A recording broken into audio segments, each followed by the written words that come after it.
saw from the HL7 message coming in that in that OBX 3.1 segment, it's not a standalone code, it's iHeight's local code. So then the next step is, okay, we got to check in Rhapsody to see if we are actually flipping, doing any kind of mapping that might be flipping the OBX 3.4 to the 3.1, where they're sending the standard code.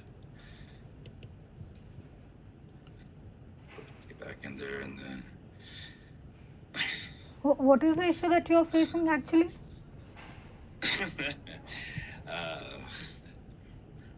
So the WDS algorithms are not firing off. The issue Anishka is reporting. Okay. You want me to start over? I mean, if it's kind of busy or something, that's fine. We could. I'll kind of just write it up and put it load for you. Okay. Hello. Yeah. Yeah, it seems like bedtime, and that's fine. It seems like you're working on something. That's okay. No. I'm actually understanding. You said that Anushka has sent you some mails, right? And you checked from the back end and you checked the accession number and then you went into the. I never went to the back end. You went to Directs, right? To check. Yeah, that's not the back. Yeah, Direct is Direct Oracle. Back end is like SMS going in. So the Directs. Well, let me put it. But so the whole issue, and we're still trying to figure out in the troubleshooting. This was trying to explain how the troubleshooting goes. Is that the issue is the WDS algorithms are finding off. Remember, you asked me how does WDS work? So this is what I'm trying to say and explain what WDS requires, what is required by the submitter when it comes inbound, what could be causing the issue, how to troubleshoot it, what you're going to have to do later, and go and learn how to pull all these messages, kind of tell the difference of what is be coming in, what's being flipped, if it's not being flipped, and how to troubleshoot it. So that I'm fine. I know how to figure it out. I know what we're doing. But since I'm so deep in the weeds, I'm trying to explain the Nixon too.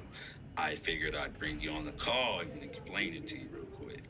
But if, like I said, if is there anything? Because I'm asking a few questions and not really getting no feedback. Pochita.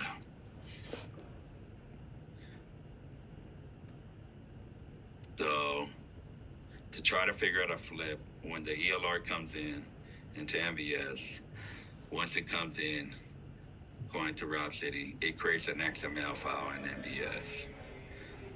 If we go into here, we're going to look for that specific standard LOINC code, resulted LOINC code in the OBX 3.1.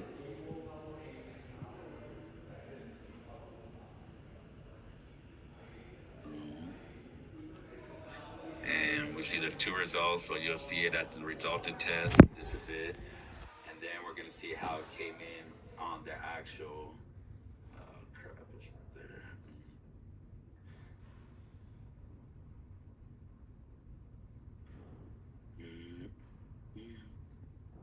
So this is the XML breakdown.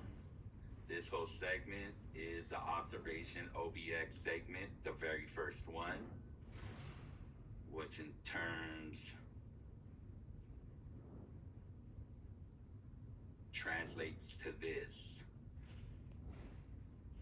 So if you look at this, the first OBX 3.1 segment, KPC, KBR.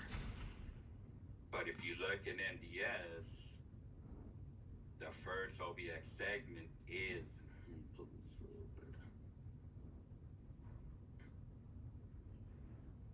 the first OBX 3. We did flip it from the 6, which is here, 4.4, but now we put it down in the 4.1.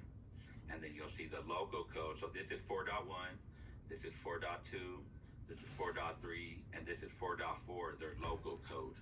But you see how the original HL7 message is coming in? So that's what part of why the WDS algorithm doesn't fire off.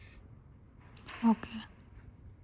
So when you start doing troubleshooting and you're going to start looking at this, like the LOINC code's not in the system, or like your onboarding, you're going to have to know these standard codes, because if when we're doing the onboarding, if we don't catch it at the beginning, then we run into these issues.